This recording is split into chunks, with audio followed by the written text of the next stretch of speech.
नाज़िन, हैदराबाद में अटो महांगो थियण खां पोइ शहर में मानी भी महांगी थी वई आहे। फी नान 25 रुपयनि मां वधी 30 रुपयनि जो थी वियो आहे, जंहिं करे महांगाईअ जा सतायल माण्हू ॿिनि वेलनि खां बि महरूम थींदा पिया वञनि। उन हवाले सां वधीक तफ़सील साकिब कुबर जी हिन रिपोर्ट में।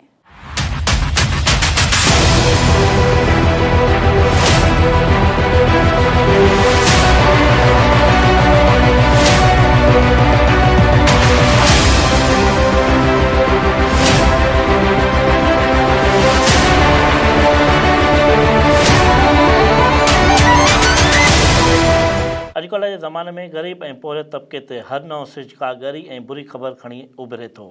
ग़रीब माण्हू पेट्रोल जा अघु वधण बाद राशन महांगे थियण वारे सदमे मां ई न निकितो हो जो मानी महांगी ऐं वधीक महांगी थियण जी बदख़बरी साम्हूं अची वई आहे। हैदराबाद में अॼुकल्ह वापारियुनि खे का झल पल कान्हे, छो जो लॻे थो खेनि ज़िले इंतिज़ामिया खुली छूट ॾेई छॾी आहे त जॾहिं वणे जेतिरी वणे महांगाई कंदा वञनि।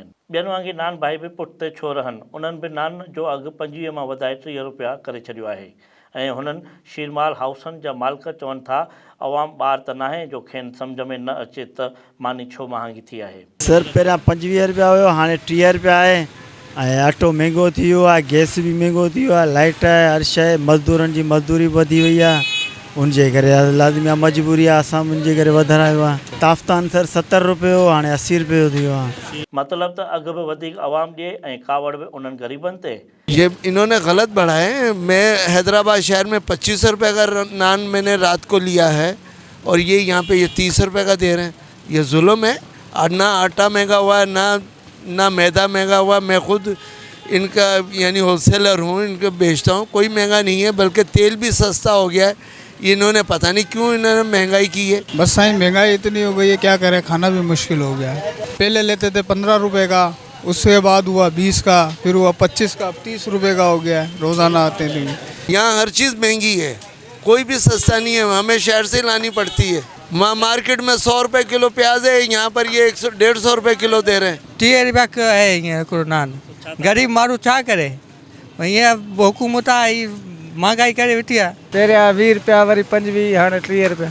महांगाई इलाही ॾाढी घणी आहे। ॿियो वरी 15 रुपया पहिरियां सही हो, 20 रुपया सही हो, हाणे 30 रुपया था वठनि। हैदराबाद इंतज़ामिया जी लातालगी सबबि नान भाई 25 मां वधाए 30 रुपया नान जो अघु मुक़ररु करे छॾियो आहे। मानी जे अघ में ओचितो वाध खां पोइ ग़रीब तबिको सख़्तु परेशान थी वियो आहे।